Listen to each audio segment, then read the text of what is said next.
రామోజీరావు గారు లేరనే వార్త నిజంగా చెప్పాలంటే యావత్ తెలుగు ప్రజానికానికి ఒక తీరని లోటని చెప్పేసి కూడా చెప్పుకోవచ్చు. సో ఒక జర్నలిజంలో ఒక మొదటి స్టెప్ ఈరోజు భారతదేశ వ్యాప్తంగా ఈరోజు తెలుగు కీర్తి వ్యాపించిందంటే దానికి ఒక పునాది వేశారంటే అది రామోజీరావు గారు అనేసి చెప్పుకోవచ్చు. సో దేశ రాజకీయాలు కూడా ఇటు తెలుగు రాజకీయాలతోటి ముడిపడి ఉన్నప్పుడు ఇక్కడ ఏదైనా వార్తా సంస్థకి అప్రోచ్ అవ్వాలంటే మొట్టమొదటిసారిగా రామోజీరావు గారిని ఎవరైనా కలిసేవారు. సో ఇప్పుడు ఉన్నటువంటి ప్రధానమంత్రి నరేంద్ర మోడీ కావచ్చు, అమిత్ షా కావచ్చు, తర్వాత గతంలో ఉన్నటువంటి ప్రధాన మంత్రులు, ముఖ్యమంత్రులు కూడా రామోజీరావు గారి దగ్గర కూడా సలహాలు, సూచనలు తీసుకునేవారు. సో ఇదే అంశం పైన నరేంద్ర మోదీ గారు కూడా ఒక అంటే గొప్ప జర్నలిస్టులను కావచ్చు, తర్వాత ఒక గొప్ప యోధుని ఈరోజు కోల్పోయామని చెప్పేసి కూడా వారు కూడా స్పందించడం అనేది జరిగింది. సో నరేంద్ర మోదీ గారు కావచ్చు, అమిత్ షా కావచ్చు, రాజ్నాథ్ సింగ్ కావచ్చు, ప్రతి ఒక్కరు కూడా ఈరోజు రామోజీరావు గారికి నివాళులు అర్పిస్తున్నారు. అదే విధంగా మొట్టమొదటిసారిగా ఒక జర్నలిస్ట్కి ప్రభుత్వ అధికారికంగా లాంఛనాలతోటి కూడా ఈరోజు ఈనాడు అధినేత చెరుకూరి రామోజీరావు గారికి అంత్యక్రియలను అధికార లాంఛనాలతో నిర్వహించాలని తెలంగాణ రాష్ట్ర ప్రభుత్వం నిర్ణయం తీసుకుంది. సో సిడబ్ల్యూసి సమావేశాల కోసం ఢిల్లీ వెళ్ళిన ముఖ్యమంత్రి రేవంత్ రెడ్డి ఇక్కడి నుంచే రాష్ట్ర ప్రభుత్వ ప్రధాన కార్యదర్శి కూడా ఆదేశాలు జారీ చేయడం అనేది జరిగింది. సో ఏర్పాట్లు పర్యవేక్షించాల్సిందిగా రంగారెడ్డి కలెక్టర్, చార్కొండ కమిషనర్, సిఎస్ ద్వారా ఆదేశాలు జారీ చేసిన ముఖ్యమంత్రి శ్రీ రేవంత్ రెడ్డి, అలాగే రామోజీ కుటుంబ సభ్యులతో ఫోన్లో మాట్లాడిన ముఖ్యమంత్రి రేవంత్ రెడ్డి అని చెప్పేసి కూడా చెప్పుకోవచ్చు. సో తెలుగు పత్రిక దిగ్గజం, ఈనాడు గ్రూప్స్ అధినేత, పద్మ విభూషణ్ గ్రహీత శ్రీ చెరుకూరి రామోజీరావు గారి మరణం పట్ల ఇటు రాష్ట్ర ప్రభుత్వం కావచ్చు, తర్వాత ఆంధ్రప్రదేశ్ రాష్ట్ర ప్రభుత్వం కూడా నివాళులు అర్పించడం అనేది కూడా జరిగింది. సో వ్యాపార రంగాలకు తీరని లోటని ముఖ్యమంత్రి అన్నారు. తెలుగు జర్నలిజానికి విశ్వసనీయతను, తెలుగు మీడియా రంగానికి కొత్త పదను నేర్పిన ఘనత శ్రీ రామోజీరావు గారికి దక్కుతుందన్నారు. రామోజీరావు గారు తెలుగు వారి కీర్తిని దేశ స్థాయిలో చాటిన వ్యక్తిగా సీఎం కొనియాడారు.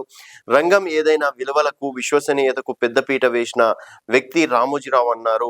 అలాగే పత్రిక నిర్వహణ ఒక సవాల్ అనుకునే పరిస్థితిలో 5 దశాబ్దాల పాటు ఈనాడు పత్రికను నెంబర్ 1 స్థానంలో నడపడం, ఈటీవీ స్థాపనతో టీవీ మీడియా రంగానికి దిశ చూపిన దర్శనీయకుడు రామోజీరావు గారని సీఎం అన్నారు. ఇటీవలే రామోజీ ఫిలిం సిటీలో రామోజీరావు గారితో భేటీ అయిన విషయాన్ని ముఖ్యమంత్రి రేవంత్ రెడ్డి గుర్తు చేసుకున్నారు. రామోజీరావు గారు లేని లోటు తెలుగు మీడియా రంగానికి, వ్యాపార రంగానికి తీరని లోటని సీఎం అన్నారు. అక్షర వీరుడు రామోజీరావు గారి ఆత్మకు శాంతి చేకూరేలా భగవంతుని ప్రార్థిస్తూ ఆయన కుటుంబ సభ్యులకు కూడా ప్రగాఢ సానుభూతి తెలపడం అనేది కూడా జరిగింది. సో ఈ ప్రముఖులు కూడా దేశ విదేశాల నుంచి కూడా రామోజీరావు గారికి నివాళులు అర్పిస్తున్నారని చెప్పేసి కూడా ఈ సందర్భంగా చెప్పుకోవచ్చు. సో రామోజీరావు గారు లేని లోటు అనేది నిజంగా మీడియా రంగానికి ఒక లోటుగానే చెప్పుకోవచ్చు.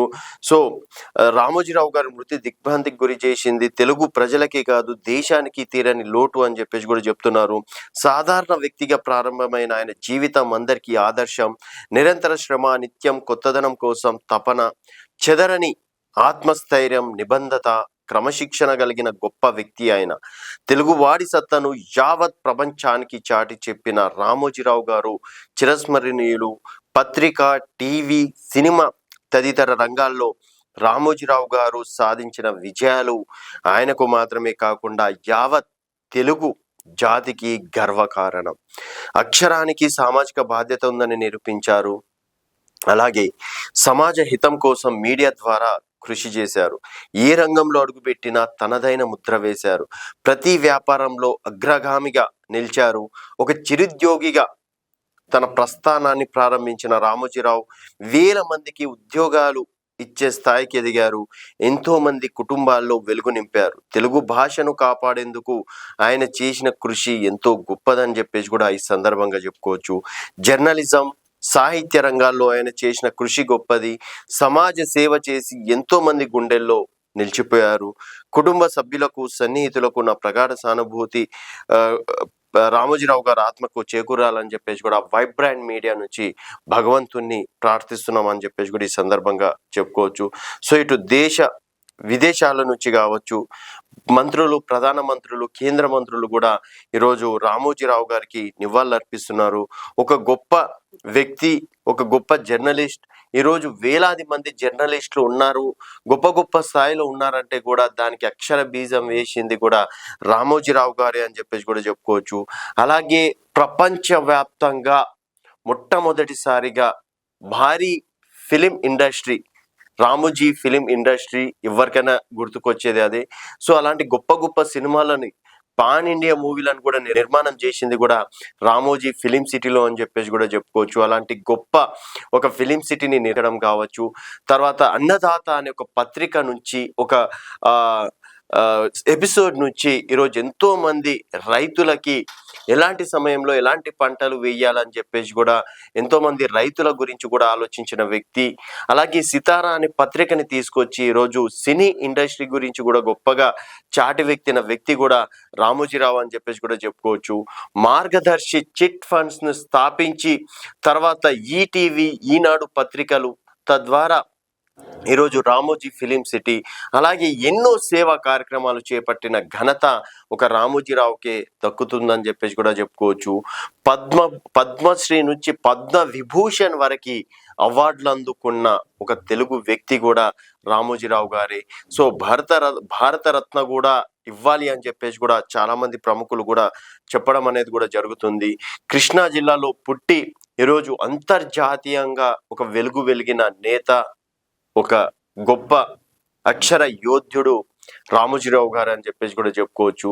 సో ఈనాడు పత్రిక చదవండి, రాత్రి సమయంలో 9 గంటలకి ఈటీవీ వార్త చదవని వాళ్ళు మ్యాక్సిమం ఈ తెలుగు రాష్ట్రాల్లో ఉండరని చెప్పేసి కూడా ఈ సందర్భంగా చెప్పుకోవచ్చు. సో అలాంటి వ్యక్తి ఈరోజు లేకపోవడం నిజంగా అందరికీ ఒక బాధాకరమైన విషయం అని చెప్పేసి కూడా ఈ సందర్భంగా చెప్పుకోవచ్చు. సో తెలంగాణ ప్రభుత్వం కూడా అధికార లాంఛనాలతో రామోజీరావు గారికి నివాళులు అర్పిస్తున్నారని చెప్పేసి కూడా ఈ సందర్భంగా చెప్పుకోవచ్చు. సో వైబ్రాంట్ మీడియా నుంచి ఇదే మా నివాళులు అని చెప్పేసి ఈ సందర్భంగా తెలియజేస్తున్నాం.